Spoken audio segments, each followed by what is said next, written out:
This is JOACIM Cans from HammerFall. Beautiful. Thank you so much. And your hair is so much nicer than mine. It's not fair. I'm actually a bit jealous. I was about to complain about like my bad hair day. I had a cap on before, but I looked like a buffoon, so I took that off now. But thank you. Thank you very Please. much. It's lovely. No worries. Thank you. We're so excited to have you guys tour here in January. Is it for the first time?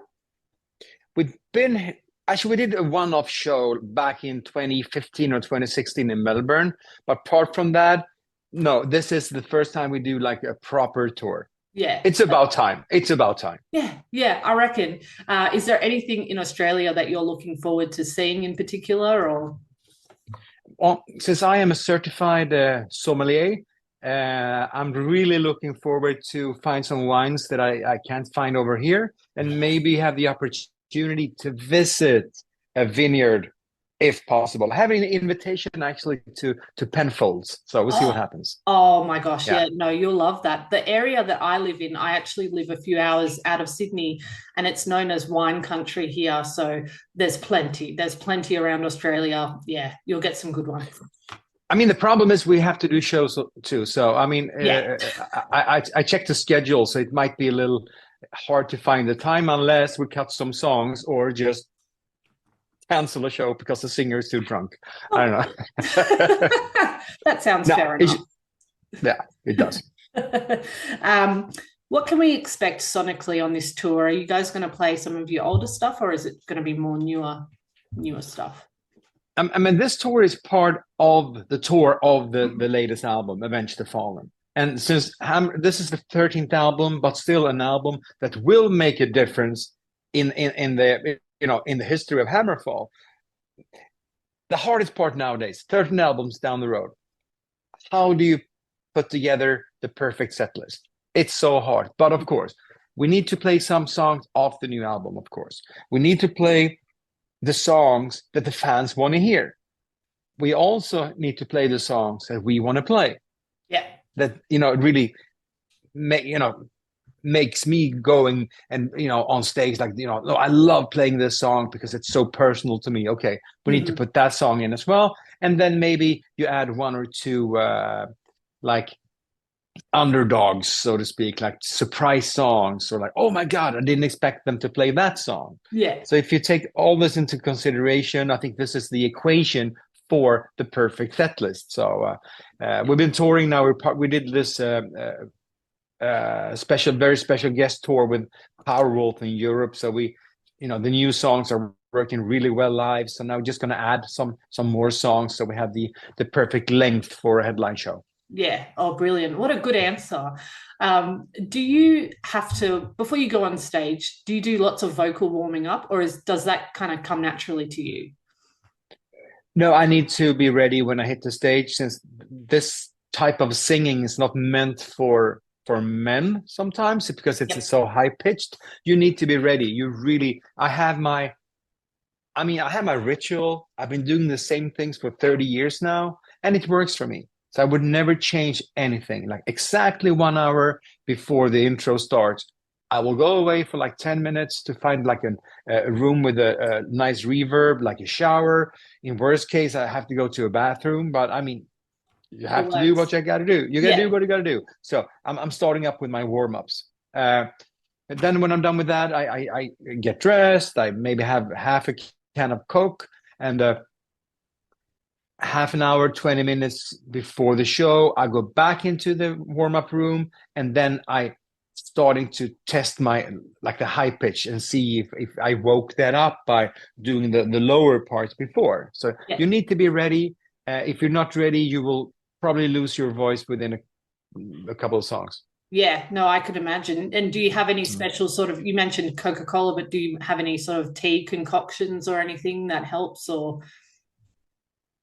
I mean, you just need to, whatever you do the day before, the days before, the week before, the night before will affect your voice. So just add fluids. And with fluids, I'm referring to water. I'm Yep. referring to like this electrolytes that you need, because we're sweating so much on stage.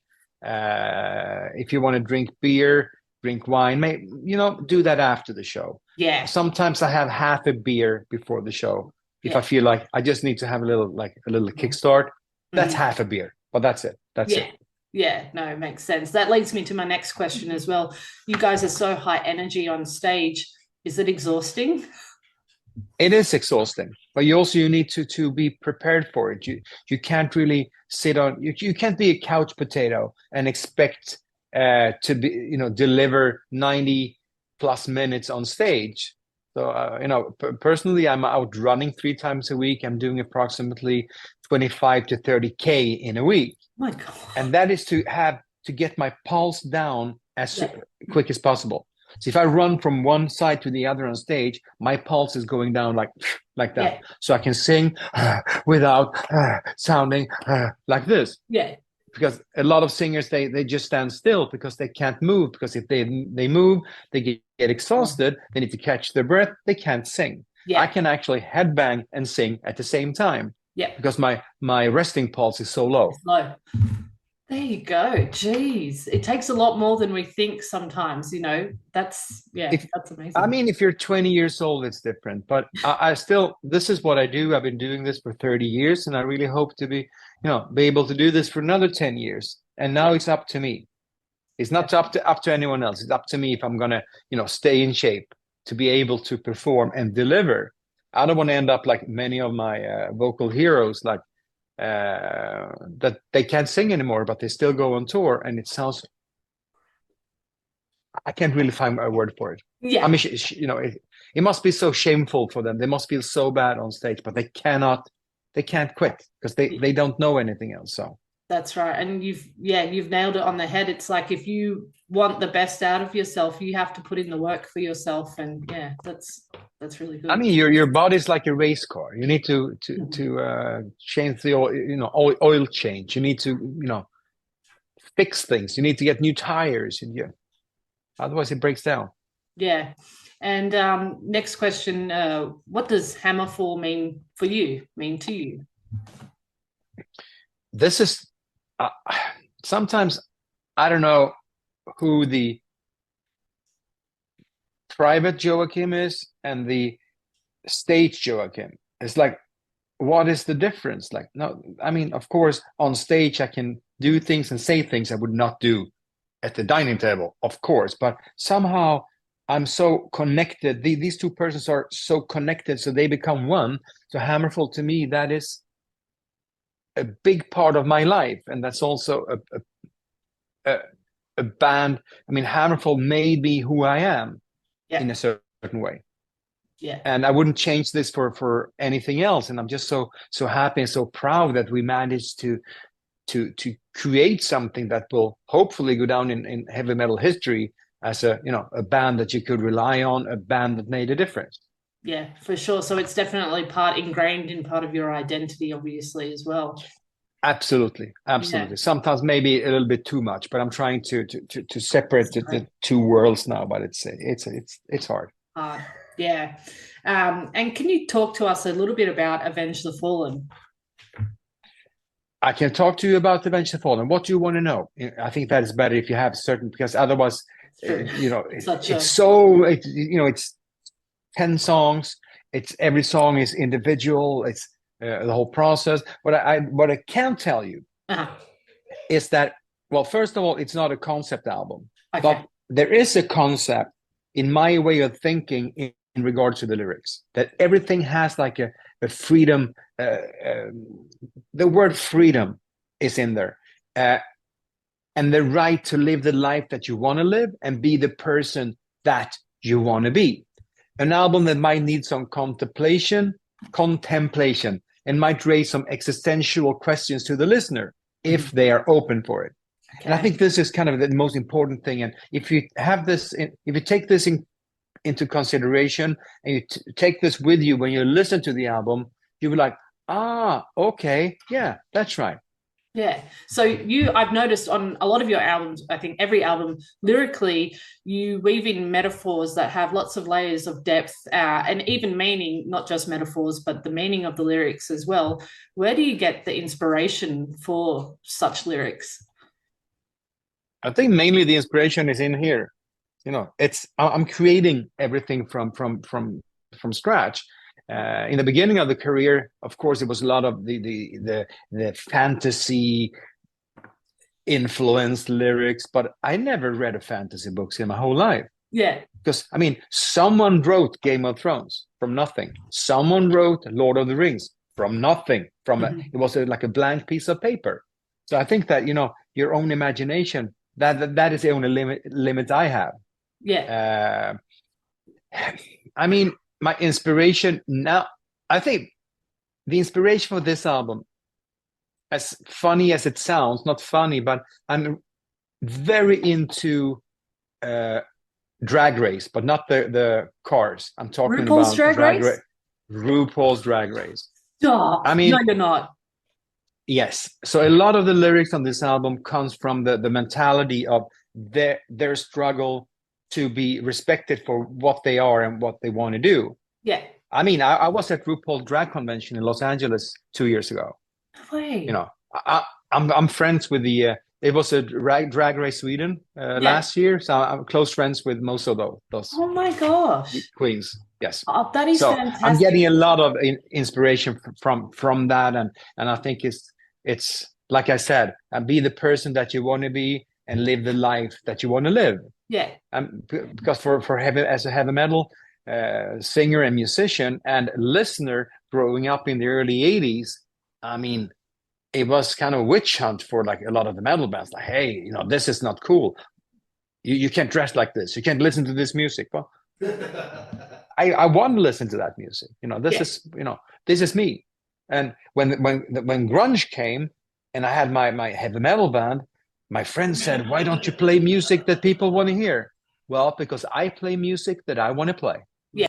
No, I think that's so amazing. And I had no idea that you were into Drag Race as well. And what I love about that is that, if anything, the queer community in particular really needs representation. And from metal bands, as you were sort of alluding to, that crowd hasn't always been accepting of queer people or people that are on the outside. So it's wonderful to see that you're saying, no, everyone needs to be who they are. And yeah. Absolutely. So we're doing drag bingo on Wednesdays. So that's amazing. Oh my gosh, we would be best friends. I love Drag Race. That's amazing. Yeah, I've seen every season. Rewatching, what is it now? All-Star 7 with my absolute favorite Jinx Monsoon. I was just going to ask who's your favorite, but you named it. My favorite's Trixie or Katya. I love them. Yeah, they were good too, but not a Jinx so diverse. Yeah. You'll be touring Australia with Silent Night. What made you choose them as support acts? This is more something about the local promoter, like the Australian promoter that wanted to put something together. So we didn't really have a say in that, because we really put trust in the local promoter that they know what type of band would add something to the bill and also would attract some extra people. That makes sense, because it does go really well. And I'm like, how did you guys hear about them? But yeah, promoter. What's the key to keeping a successful band together for all these years?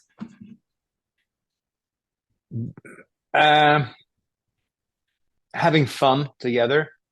I think fun is the key word for everything. I often get the question like, so how long are you gonna stay in the band, or how long are you gonna tour? Well, as long as it is fun. You also need to respect each other. And I mean, when we were younger, it's only me and Oscar that's been in the band since the first album. And I mean, like small like oddities, is that odd? If you have some let's say I have like quirks, small things becomes bigger the older you get, like in weirdness. Like if you have like OCD, I mean, it doesn't get smaller, it gets bigger, it gets worse. I mean, you just need to respect that we are different. And on tour, it's not like we're hanging together 24/7. You do your thing. And I think that is the key thing here, that everything is just based on respect. But you also need to have a clear vision where you're going. And in this case, it's me and Oscar being the two. I mean, this is a dictatorship of two. It's me and Oscar. You know, we are the captains of this ship, and no one else are actually allowed to steer. Of course, they can say, you know what, maybe we should go to New Zealand next time. Like, oh, no, we're going to do this. We have an idea. We have a clear vision, what we're going to do, a clear plan. Yeah. So, and also musically, everyone else in the band, they know, because they joined the band in the middle of our career. I mean, they got the opportunity to join HammerFall, and why change something that is actually working? Yeah. That's it. So it really is just. But still, respect. Yeah, definitely. And what hobbies do you have yourself outside of making music with HammerFall? I think I answered that already. One is wine, in particular champagne, and the second one is, I mean, drag is a hobby. Yeah, because I really enjoy watching it and experiencing it. If I would have been younger, and maybe, no, I don't have to be younger, but unfortunately, I have a beard. So I can't really try. Doesn't matter. Yes, you can. I know I can, but I don't like drag with beard. So that is the case. Well, Danny Beard won the UK drag race, and that worked. That worked. But apart from that, cooking is, I love cooking. Nice. Running. The running part also. I love to run. I love to sight run. And by sight run, I mean I come to a new city, I put on my shoes, and I just look at the map in the phone, like, okay, I'm going to run down this street. At the park, I make a left, and then we see what happens. Put the phone down, and I just run, and I look, and if there's something like a beautiful view, I stop, make a selfie, and I continue. Yeah. And if I never get to the park, I realize I am lost. Well, in that case, I just look at the phone. Oh shit! Now I'm totally lost. It's going to be a long walk or run back home. But at least this is a great opportunity to explore and to find a new city. Yeah, definitely. No, I think that's great, and I love doing that too when I travel. I've been to the United States a few times, but what I'll do is go there with no plans of, I mean, I know where I'm staying, but not really what I'm doing. And I'll just find my own adventure. And yeah, it's the best way. Yes, I think so. Just dare to get lost. Yeah, definitely. Is there anything you'd like to say to your Australian fans? Well, first of all, it's just tell everyone to come to the shows. I mean, this will be is it 5 or 6 shows? I can't remember now, but I think it's 5 epic shows. And this is the first tour ever in Australia. I mean, there's a first thing for everything, and there's a first thing for every band. I mean, be there to be able to tell everyone, I was there when HammerFall came the first time, even though they waited 27 years to come. So we're so looking forward to meet everyone, and this will be, like I said, this will be epic. Fantastic. And just to backpedal a little bit, was there any reason why it took you guys so long to come out here? Just look at the map. Oh yeah, fair enough. It's a little bit far. It's a little bit, because we were in Melbourne in 2015 or 2016 because we were in the neighborhood. We played Hong Kong, Taiwan, and Japan, and thought, you know what, since we're here, let's go down to Australia. But that was like an 8-hour flight. So, yeah. And unfortunately, and it's not only up to the band. You also need to find promoters. You need to get invitations. Hey, do you want to come here? We can make this for you. Yeah. And if you're a band chasing shows, like, we want to come down there. Okay, well, we can give you this show. Yeah, but we can't really do that. Only one show. And since Australia is not really connected to any other country, it is Australia only. Mm-hmm. Mm-hmm. So, I mean, maybe that is a bad excuse. I don't know. But, just forget about the past. We are coming now. That's it. And we're all so excited. Yes. Thank you so much, JOACIM. Did I say that right, JOACIM? But thank you. Yes. Yeah. Okay, cool. Perfect. JOACIM. Yes. Wonderful. Awesome. Thank you so much for speaking with us today. We can't wait for the tour kicking off in Northcote, Victoria on January 16th. We'll see you there. Amazing. See you there. Well, thanks. Cheers. See ya. Bye. Bye.